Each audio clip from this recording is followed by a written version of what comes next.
Hey everybody, Georgethetech here with on vacation edition of my tutorials videos for my Georgethetech channels. Yes, I'm on spring break with my daughter in Santa Monica, and it's a bit noisy and you hear aircraft and everything else, so I apologize for the background distractions as they happen. Well, let's go ahead and take a look at what's new in the newest version of TwistedWave that was released this week. The most current version as of today, and that's today, April 12th, is version 1.21.5. That's a bug fix version that was released on the tail of 1.21, which added a whole bunch of new features. If you don't have 1.21 or any of the succeeding versions, don't worry about it unless you really need these new features. If you need these new features, I think now with 0.5 out, I think the bug fixes have been generated. Thomas was on the ball this week and rapidly taking care of any and all bugs and crashes that people were reporting, as you can see by the fact that there is 5 versions released literally in this last week.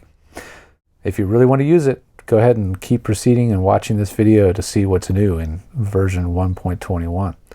So let's go through the list and just check them out one by one. First of all, we've got punch-in recording. So to use punch-in recording, you'll look down in the audio menu and you'll see a new item in the list called punch-in recording. The default keystroke is Shift-Command-R. I like P. Why not just have one key?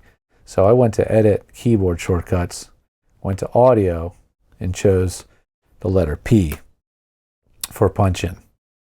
So how's that work? Let's find a point where we want to punch in, and let's check out how long our pre-roll will be. Under the Preferences Editing menu, we have a pre-roll setting. I have 2 seconds set. I think that's going to be fine for me, so we'll leave it there. And let's choose a point where we want to punch in. Now earlier I was experimenting with this, and I decided to replace this section of audio so I can get rid of my long and here's a sample of audio I've recorded with TwistedWave. So I'm going to make that nicer and here's a sample of audio I've recorded with TwistedWave. That's my punch. Okay, so I'm going to choose my punch-in point, and here we go. Using my lavalier microphone, and here's a sample of audio I've recorded using TwistedWave. Microphone, and here's a sample of audio I've recorded using TwistedWave. As you can see, the punch-in point is absolutely seamless.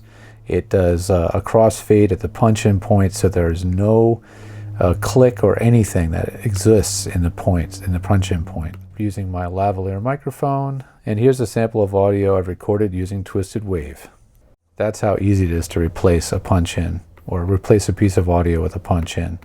Now, if you want to keep the existing audio and have it pushed to the end, go to the punch-in settings and choose punch-in will insert audio, and now watch what happens when you do a punch-in. Using my lavalier microphone, and here's a sample of audio I've recorded using my lav into TwistedWave. So I get my punch-in, but the audio that was there before remains at the end of the file. Why would you want to do that? I guess the advantage of that is now you sort of have a form of non-destructive punch-in, so all of your original audio is kept and stored, and it all gets shoved to the end of the file. So some people may find that to be a good idea, a helpful thing. Okay, so your punch-in recording is totally firing on all cylinders. Dark mode. So if you're on macOS Mojave, which I am not, then you now can get to dark mode, and dark mode is a cool way to get your TwistedWave to look like dark mode on the Mojave. So whatever, if you're using dark mode Mojave, new versions of TwistedWave, it will look like it matches. An added function to find a peak in a file. You need either the entire file or the current selection. So let's find that feature. I'm not sure where it is. I'm going to go into Help and type peak. And there it is. Our helpful help search feature gets us to this feature, which is now in the File menu. Command P for find peak. So if I click that, the cursor is going to snap to where in the file the loudest point occurred. That's all it does. It just finds the peak. If I make a selection, it's going to find the peak in the selection. Command P, and it's going to move the cursor or the playhead to the point where the loudest section of audio occurs. We've checked and find for peak. Now let's look for the reapply the last used effect with Command F feature. What's that mean? So if I take this piece of audio and let's say, for example, I'm going to change the volume. Effects, amplify, 4 dB. Now, if I want to keep repeating that same function, Command F will just simply keep adding 4 more dB because that was the last feature or effect that I used. So if there's something you use a lot, such as a certain effect for taking out plosives, if you're deplosifying your audio, just every time you find a plosive, you can use, say, a high-pass filter for that. If you hit Command F, it's going to apply that same feature over and over again. Could be helpful for some of you. Next thing on that list is the possible multiple pasting items. You can paste multiple items by repeating Command V. Couldn't do that before, believe it or not. So now you can select something, Command, choose where you want to paste the next one, Command V. And if you hit Command V, what's going to happen? Before it would have pasted right over and it would have made no new files. Now it's going to continuously paste the same file over and over, continuously inserting it to the end. For certain production techniques or something, that could be really freaking awesome to have. So too many undos there, whoops. So now it's possible to delete a marker with backspace. So before I demonstrate that feature, let me show you the ask for a name when a new marker is added feature. So if I add a marker with M, it's going to ask me to give that thing a name.